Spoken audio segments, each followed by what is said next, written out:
ഒരു പണിയും ഇല്ലാതെ വെറുതെ ഇങ്ങനെ ഫോൺ നോക്കിയിരിക്കുന്ന സമയത്താണ് നിത്യദാസിൻ്റെ ആട്ട ഹൽവ റെസിപ്പി എൻ്റെ കണ്ണിൽപ്പെടുന്നത്.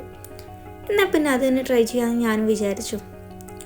അപ്പം നമുക്ക് വീഡിയോയിലോട്ട് പോയാലോ. ഇതിനു വേണ്ടി നമുക്ക് കുറഞ്ഞ ഇൻഗ്രീഡിയൻസ് മാത്രമേ ആവശ്യമുള്ളൂ. ആട്ട, അതുപോലെ കുറഞ്ഞ ഏലക്ക നമ്മൾ പൊടിച്ചെടുക്കുന്നുണ്ട്. നമ്മൾ കുറച്ച് വെള്ളം ഒഴിച്ച് ഏലക്ക പൊടിയും ഇട്ട് അത് നല്ല രീതിയിൽ തിളപ്പിച്ചെടുക്കുന്നുണ്ട്. അത് തിളച്ച് വരുന്ന സമയം കൊണ്ട് നമുക്ക് ഹൽവയുടെ പണി തുടങ്ങാം. അപ്പം അതിനായി ഒരു പാനിലേക്ക് നെയ്യ് ഒഴിച്ച് കൊടുക്കുന്നുണ്ട്. ശേഷം ഈ ഒരളവിൽ 3/4 ഗ്ലാസ് ആട്ടയാണ് നമ്മളിവിടെ എടുത്തിരിക്കുന്നത്. അപ്പോൾ അത് അതിലേക്ക് ഇട്ട് കൊടുക്കാം. ഇതിട്ടതിന് ശേഷം നല്ല രീതിയിൽ നമ്മൾ കൈവിടാതെ ഇളക്കി കൊടുക്കണം.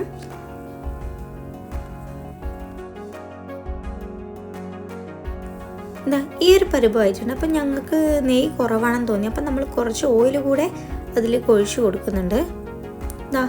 നല്ല പേസ്റ്റ് രൂപത്തിലായി കിട്ടുമ്പോൾ അതിലേക്ക് നമ്മൾ നേരത്തെ എത്രയാണോ ആട്ട എടുത്തത് സെയിം അളവിൽ പഞ്ചസാര കൂടെ ചേർത്ത് കൊടുക്കുന്നുണ്ട്.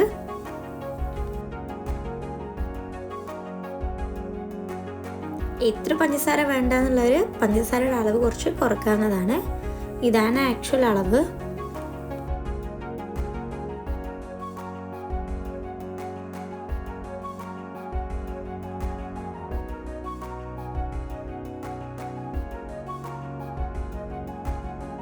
അപ്പോൾ ഈ ഒരു പരുവമാകുമ്പോൾ നമ്മൾ അതിലേക്ക് വെള്ളം ആഡ് ചെയ്ത് കൊടുക്കാം.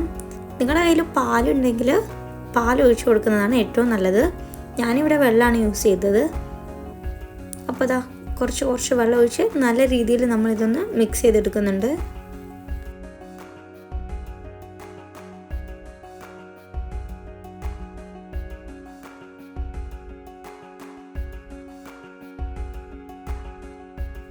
നമ്മുടെ ഹൽവ ഇവിടെ ഓൾമോസ്റ്റ് റെഡി ആയിട്ടുണ്ട്. ഈ ഒരു സമയത്ത് നമ്മളിതിലേക്ക് കിസ്മിസ് ഇട്ട് കൊടുക്കുന്നുണ്ട്.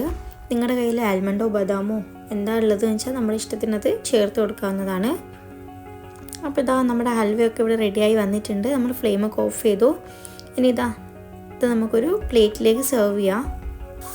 ഇതിന് ഇൻഗ്രീഡിയൻസും കുറവാണ്, അതുപോലെ തന്നെ ഈസി റെസിപ്പിയുമാണ്. അപ്പോൾ എല്ലാവരും എന്തായാലും ഒന്ന് ട്രൈ ചെയ്ത് നോക്കുക. Thanks to Nityadas and thanks to watching all. Bye.